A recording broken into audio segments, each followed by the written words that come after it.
Pride and Prejudice, Chapter 59. "My dear Lizzie, where can you have been walking to?"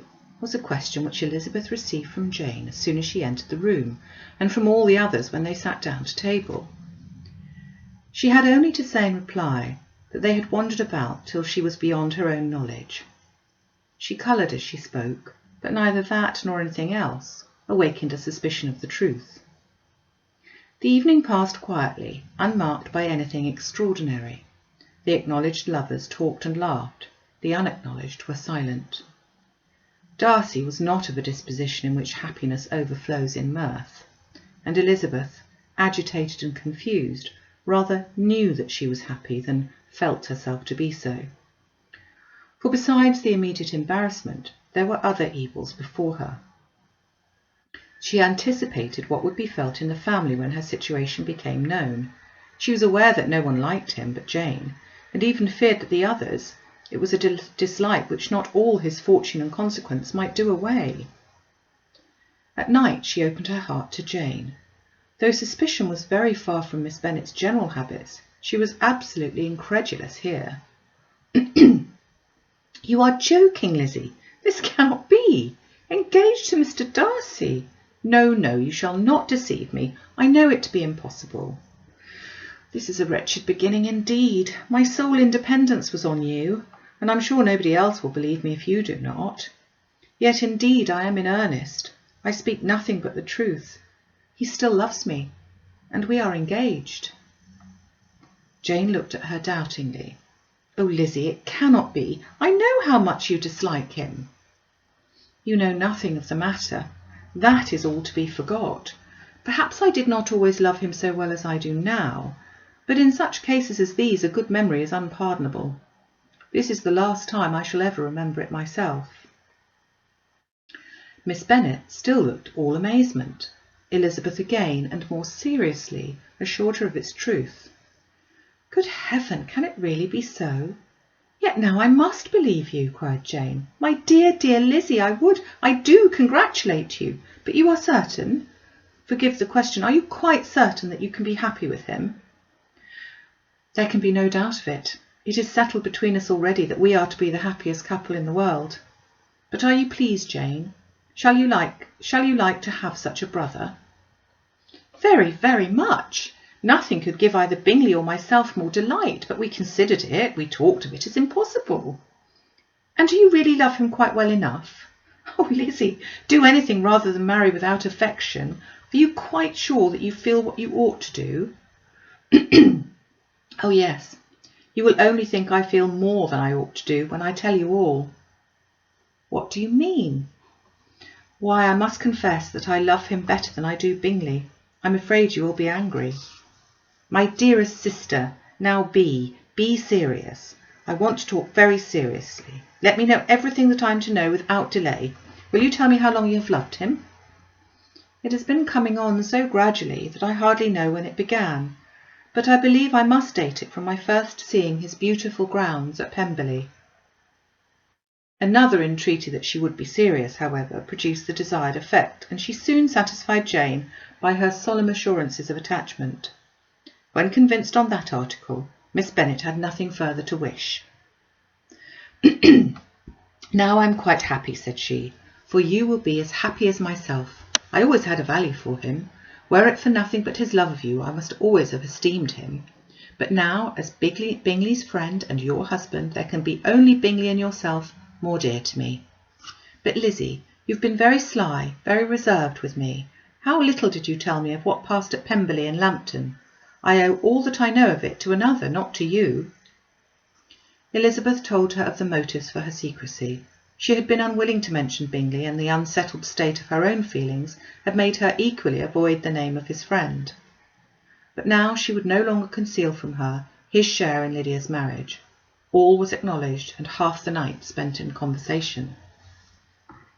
"Good gracious," said Mrs Bennet as she stood in the window the next morning, "if that disagreeable Mr Darcy is not coming here again with our dear Bingley! What can he mean by being so tiresome as to be always coming here?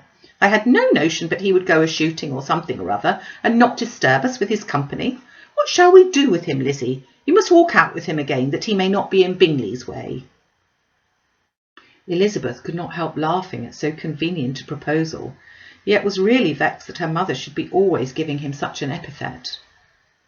As soon as they entered, Bingley looked at her so expressively and shook hands with such warmth as left her no doubt of his good information, and he soon afterwards said aloud, "Mrs Bennet, have you no more lanes hereabouts in which Lizzie may lose her way again to-day?" "I advised Mr Darcy and Lizzie and Kitty," said Mrs Bennet, "to walk to Oakham Mount this morning. It's a nice long walk. Mr Darcy has never seen the view." "It may do very well for the others," replied Mr Bingley, "but I am sure it will be too much for Kitty, won't it, Kitty?" Kitty owned that she would rather stay at home. Darcy professed a great curiosity to see the view from the Mount, and Elizabeth silently consented. As she went upstairs to get ready, Mrs Bennet followed her, saying, "I'm quite sorry, Lizzie, that you should be forced to have that disagreeable man all to yourself, but I hope you will not mind it. It's all for Jane's sake, you know, and there is no occasion for talking to him except just now and then, so do not put yourself to inconvenience." During their walk it was resolved that Mr Bennet's consent should be asked in the course of the evening. Elizabeth reserved to herself the application for her mother's.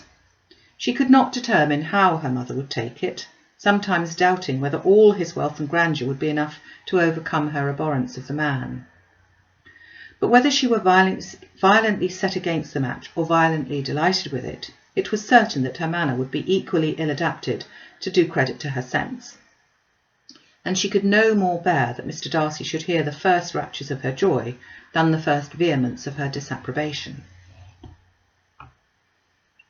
In the evening, soon after Mr Bennet withdrew to the library, she saw Mr Darcy rise also and follow him, and her agitation on seeing it was extreme. She did not fear her father's opposition, but he was going to be made unhappy, and that it should be through her means that she, his favourite child, should be distressing him by her choice, should be filling him with fears and regrets in disposing of her, was a wretched reflection, and she sat in misery till Mr Darcy appeared again, when, looking at him, she was a little relieved by his smile. In a few minutes he approached the table where she was sitting with Kitty, and, while pretending to admire her work, said in a whisper, "Go to your father. He wants you in the library." She was gone directly. Her father was walking about the room, looking grave and anxious. "Lizzie," said he, "what are you doing? Are you out of your senses to be accepting this man? Have you not always hated him?" How earnestly did she wish then that her former opinions had been more reasonable, her expressions more moderate. It would have spared her from explanations and professions which it was exceedingly awkward to give, but they were now necessary, and she assured him with some confusion of her attachment to Mr Darcy. "Or, in other words, you are determined to have him. He's rich, to be sure, and you may have more fine clothes and fine carriages than Jane, but will they make you happy?" "Have you any other objection," said Elizabeth, "than your belief of my indifference?" "None at all. We all know him to be a proud, unpleasant sort of man, but this would be nothing if you really liked him." I do like him," she replied with tears in her eyes. "I love him. Indeed, he has no improper pride. He is perfectly amiable. You do not know what he really is. Then pray do not pain me by speaking of him in such terms." "Lizzie," said her father, "I have given him my consent. He is the kind of man indeed to whom I should never dare refuse anything which he condescended to ask. I now give it to you, if you are resolved on having him. But let me advise you to think better of it. I know your disposition, Lizzie, and I know you could be neither happy nor respectable unless you truly esteemed your husband, unless you looked up to him as a superior. Your lively talents would place you in great danger in an unequal marriage. You could scarcely escape discredit and misery.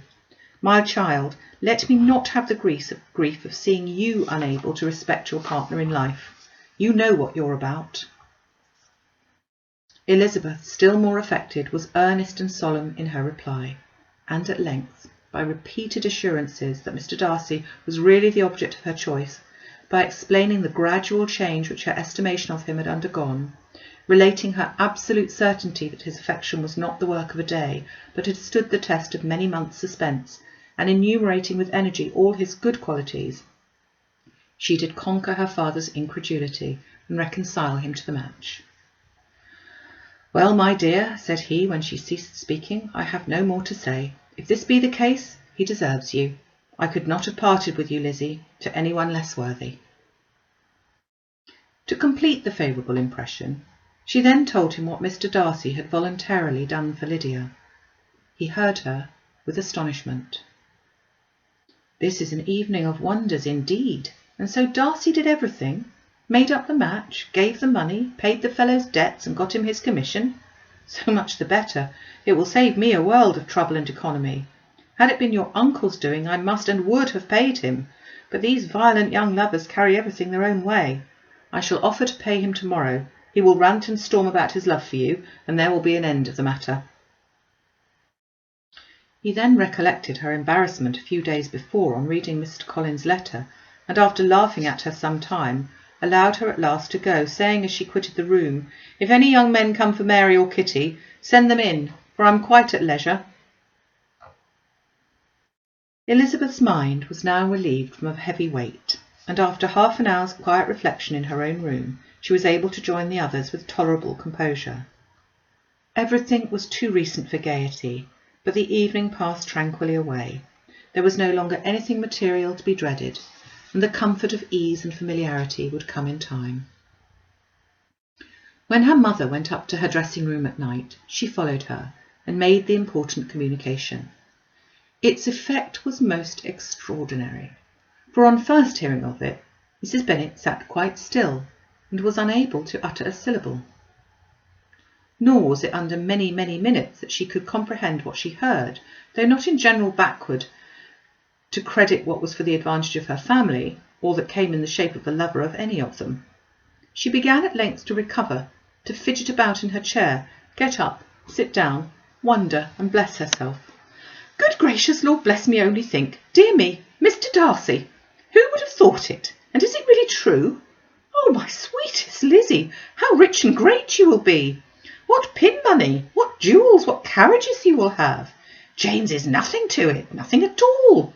I'm so pleased, so happy. Such a charming man, so handsome, so tall. Oh, my dear Lizzie, pray apologies for my having disliked him so much before. I hope he will overlook it. Dear, dear Lizzie, a house in town, everything that is charming, 3 daughters married, 10,000 a year. Oh, Lord, what will become of me? I shall go distracted." This was enough to prove that her approbation need not be doubted, and Elizabeth, rejoicing that such an effusion was heard only by herself, soon went away. But before she had been 3 minutes in her own room, her mother followed her. "My dearest child," she cried, "I can think of nothing else. 10,000 a year, and likely more. 'Tis as good as a lord, and a special licence. You must and shall be married by a special licence. But, my dearest love, tell me what dish Mr Darcy is particularly fond of, that I may have it tomorrow." This was a sad omen of what her mother's behaviour to the gentleman himself might be, and Elizabeth found that though in the certain possession of his warmest affection, and secure of her relations' consent, there was still something to be wished for. But the morrow passed off much better than she expected, for Mrs Bennet, luckily, stood in such awe of her intended son-in-law that she ventured not to speak at him, unless it was in her power to offer him any attention or mark her deference for his opinion. Elizabeth had the satisfaction of seeing her father taking pains to get acquainted with him, and Mr Bennet soon assured her that he was rising every hour in his esteem. "I admire all my son-in-laws highly," said he. "Wickham perhaps is my favourite, but I think I shall like your husband as well as James."